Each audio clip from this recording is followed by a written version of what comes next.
I love permadeath. And it doesn't really matter the format or genre that the concept arises in. If the game I am playing allows me a permadeath, or a hardcore experience as it were, I will, near without fail, always shake hands with the game to engage with it on those grounds. I go through phases where I obsess over Minecraft maybe once or twice a year, where I get really deep and stuck in for a few weeks at a time, and I never play creative, I never play survival, I always play hardcore. And while I don't think, and I'm not here to say that hardcore Minecraft is intrinsically better, it better provides the experience I am looking for. I like the risk, I like the fear, I like the knowing that if I do something wrong, the threat is genuine. It's not quite a beauty fades, that's why it's beautiful experience, but rather, I am obsessed with the notion that the moment you take it for granted, the moment you stop respecting it, that tends to be the moment you lose everything. Even when a game doesn't give me the option to play permadeath or hardcore, I will still occasionally find myself brute forcing the experience. One of the personal highlights of my time on YouTube is my long-form series of hardcore Ironman Skyrim streams and the essay that came from that experience, trying to beat the main story and the 2 story-based DLCs all in one life, never buying or selling anything from a vendor, and building all of my gear from scratch. Even if it took almost a dozen tries across half as many months, and even if I still had to smudge it all a little bit to account for, the Skyriminess and the Bethesda-based bug nest that this game can be, the experience of treating Skyrim as a permadeath experience fundamentally boosted my opinion and enjoyment of the game, to the point where I'm honestly not really interested in playing the game in the normal way anymore. This infatuation with permadeath has even spread to non-single character games, because I do realize it's not really permadeath itself that I'm obsessed with. It's games that aren't afraid to punish me, games that aren't worried about establishing consequences for failure and actions with no thought. This is why games like RimWorld are experiences I also have a tendency to obsess over, which is why, despite doing other stuff for work in the same time frame, I still managed to drop almost 40 hours into the game during the first week that I played it. The thing that particularly stands out to me about RimWorld is that even though I don't play as a character death is still a prevalent thing, as all manner of disasters can befall your colonists, and a massive part of what sets this experience apart is that the consequences of those disasters are not a binary system. In hardcore Minecraft or Ironman Skyrim, a single meaningful mistake often means the end of that particular adventure. At any given time, you are either alive or not alive. But games like RimWorld delight in blurring that border. At any point, a single mistake, ranging in severity from nearly harmless to how is your flesh still attached, can befall any number of your colonists, with dozens of different ways and thousands of different combinations for your characters to become maimed. Not dead, not yet, anyways, but definitely not as whole and healthy as they were before. I love these systems, and anytime I find a new game that lets me engage with them, or a game that will let me overlay these systems onto them, they tend to become the new obsession. Maybe for a week, maybe for a month, but definitely, for their time, an obsession. And the one I'm currently obsessing over, the one I want to tell you about today, is Wildermyth. I suspect if you do not already know Wildermyth, that you might look at this and say, are you sure, Thane? Are you totally sure that this little paper doll cutout kid storybook looking ass motherfucker is the premier cutthroat permadeath lasting consequences, your choices matter style experience that you're looking for? Wildermyth is happy to be a cute little adventure. 3 best friends on a little romp through the world, happy little adventurers off to save the day, but give it the chance. Make that handshake, and it will brutalize you. Fail to take the game seriously, and you might find yourself shocked at how quickly everything can fall apart. I learned through failure, brutal and unexpected, that Wildermyth can be as grim as it gets. And I'd like to tell you both the story of how I learned that, and what I did once I learned that. Now, in order to have this experience, or at least understand mine, we have to start with some game settings, 2 primarily. Wildermyth comes with 4 different difficulty options, and to be honest, I largely considered these to be a formality. How difficult really could this game be? Look at these little paper dolls. Surely if I click Tragic Hero, nothing bad will happen. Especially if I also click Carved in Stone, right? I know what I'm doing. I know how to play games. I don't need a practice run before attempting a permadeath, no reloading style run of a new game on a difficulty called Tragic Hero, right? This story begins with a woman named Aoda, who's heading into town to buy some candles and meet with her friend Arthurin. It's not until she's out of the woods that she can smell the smoke and realizes that there's danger ahead. Seeing the flames, she rushes into town, thinking of Arthurin and how they are good friends. One of the game's inter-character mechanics is the ability for each character to form different bonds with other characters. In some instances, this happens automatically, but at least here with the starting trio in the Age of Ulstrix campaign, you'll always get to choose how these characters regard each other, between some form of rivalry, or in a friendly tone, or perhaps even romantically. And each of these different bonds impacts how these two characters interact, both through the story, but also through combat. Speaking of combat, we're about to have some, as when Aoda finally makes it to Arthurin's home, Arthurin reveals that Aoda is actually the one who's been in the most danger. Despite the open flames in a town of wooden walls and thatched roofs, things far more sinister are stalking the streets. This infected creature is not particularly threatening or dangerous when confronted by those even remotely prepared, but it's still an ill omen of things to come because attacks like these are becoming more common. Soon, this row will be the least of our worries. For the moment, at least, the danger is largely past, and the game gives you a nice little treat for your bravery in the form of your first level up. This will let you choose between a handful of different abilities and passives, and each of the 3 main classes will have plenty of unique options.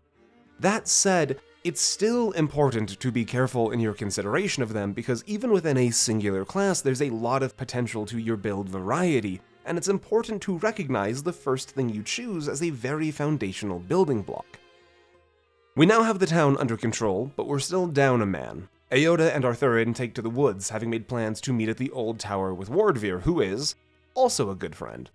The worry, of course, is that if monsters are attacking the civilized places of the world, who's to say what they're doing in the wild? Well, Wardveer is, actually, and you'll never believe it, it's not any better out here. Wardveer got to the tower early, but he's been locked in by more of the infected creatures. Now, with Aoda as the warrior and Arthurin as the hunter, you've probably already put together that Wardveer here is going to be our mage, classic fantasy trio, and this standalone intro for him is used to establish magic as both a narrative element and a mechanical system. Rather than spell slots or runes or arcane scrolls, Wildermyth's magic system is built around tapping into the world around you and consuming those elements of your surroundings to fuel magical abilities, destroying those elements in the process. There's loads of different infusible objects scattered around any given board, and each of them will fall into a handful of different categories, each category in turn giving access to different spells and abilities, meaning that every new map brings new strategies and planning required to playing mages and wizards in your party, as it's not until you get to the battlefield that you'll even know what spells you can cast. With Wardveer his own savior, and the party thereafter assembled, the game quietly ends this tutorial moment and opens the world to you proper.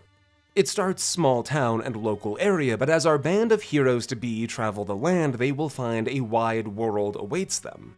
You'll have perhaps noted that Wildermyth is one part turn-based combat and one part narrative storytelling game.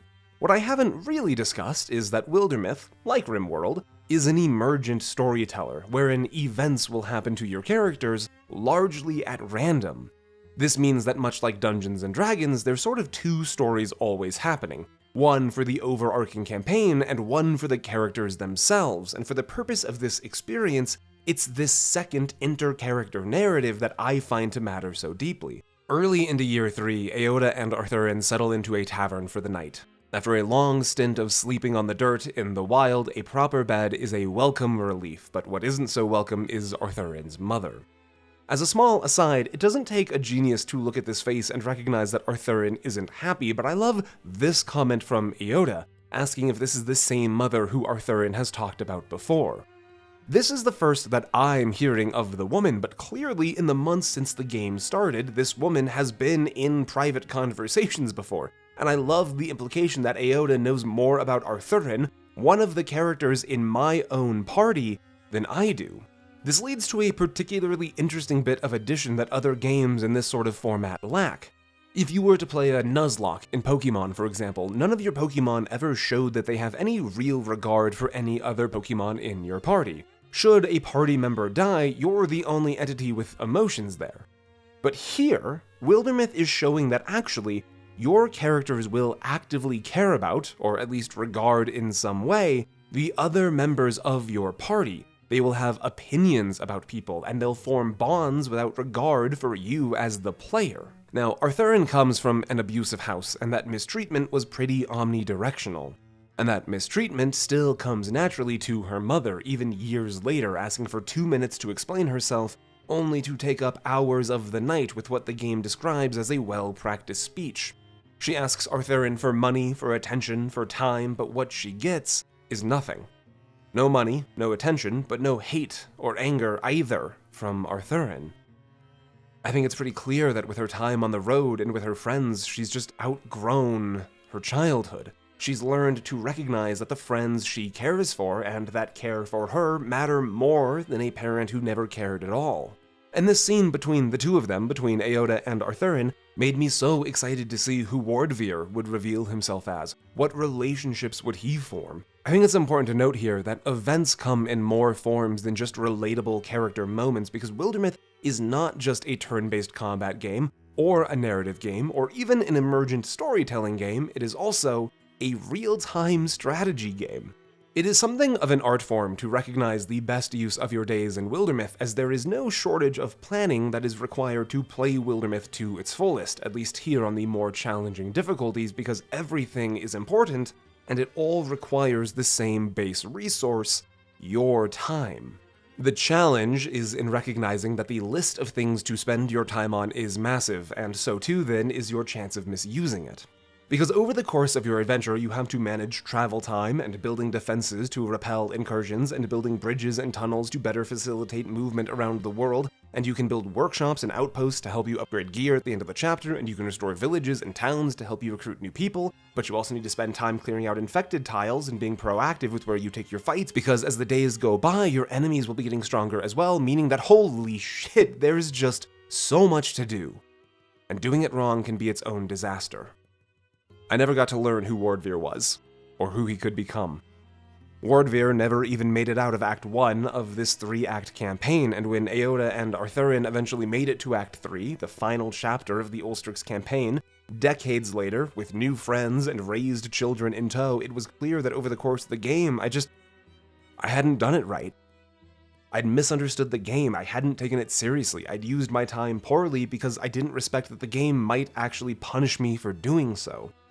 So all I could really do was watch as the members of my company, one by one, fell to maiming and death.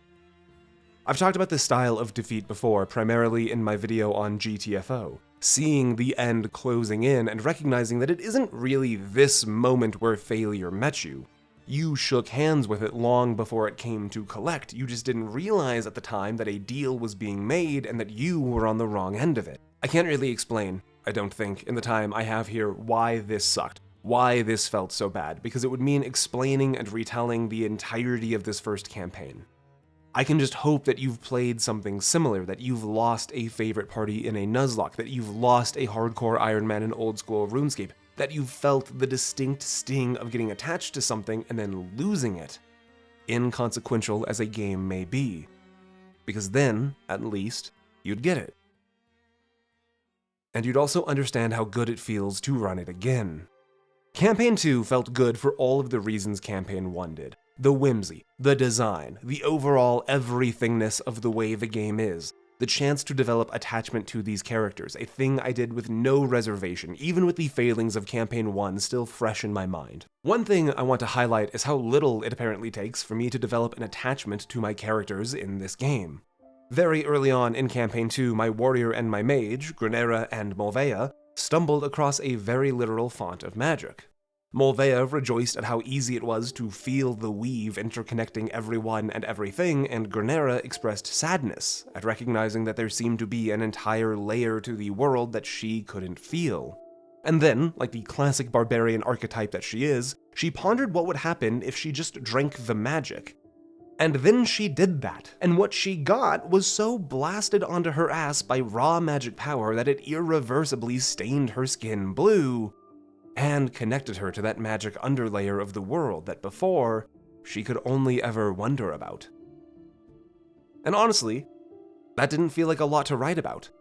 It probably didn't present as a big thing, something to attach you to a character. What it feels like to experience, though, is akin to that idea that every time you shuffle a standard 52 count deck of playing cards, the math says that because of stats and probability and stuff, that exact order of your deck post-shuffle has probably never happened before and will probably never happen again. There's nothing intrinsically special about that particular shuffled 52 count deck, but it's also undeniably yours and completely unique to you. This particular Granera has never existed before in a game other than mine, and likely never will again. All of Campaign 2 was full of unique moments and realizations just like this one, gently guiding characters over the decades of their lives through trials and triumphs unto the ending of the world to play a story I had already lost once before. To play a story that had never happened before. I'd been presented with so many things to learn from my failures of my first campaign, and this second campaign was a chance to show that I had actually learned things. I had learned which enemies were dangerous under what conditions, I had learned to better use my time, I had learned to take the game seriously. And what that meant was that when this party came to the end of all things, to face that titular Ulstrix, the Gorgon king with a dream to drown the world, it wasn't even close. Even my most junior member of the company avoided being maimed. This new second party was simply too powerful. Killing Ulstrix and winning the campaign was sweet for all of the reasons you'd expect. We got to save the world, we got to do cool things, my party got to be really strong. But more than that, because of the way Wildermyth works, it also got to be a little bit of vengeance, I suppose. For Wardvir, for Eoda and Arthurin, for everyone that ever joined that first company and never got to see the end of it. This victory meant that in some way those characters didn't die for no reason, they didn't die worthlessly, in some way they lived on. Now is that a little melodramatic? Maybe. Maybe. Do you think I fuck around?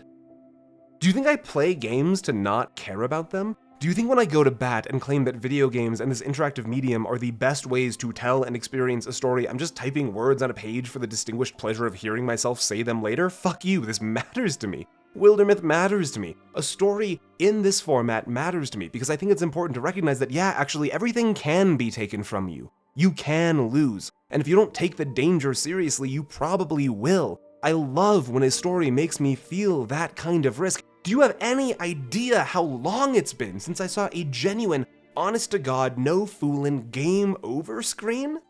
Since a story told me that, yeah, actually, there is a way to do this wrong that feels brave to me.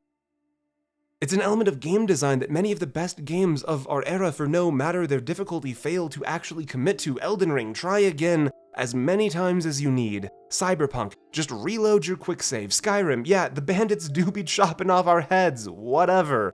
Just peep this loading screen while the game resets you to the front of the cave. We'll get your head put back on, lickety-split. Todd says this one's on the house. I don't mind a reload. I don't mind grinding out attempts on a boss. I don't dislike the chance to retry things as many times as I need.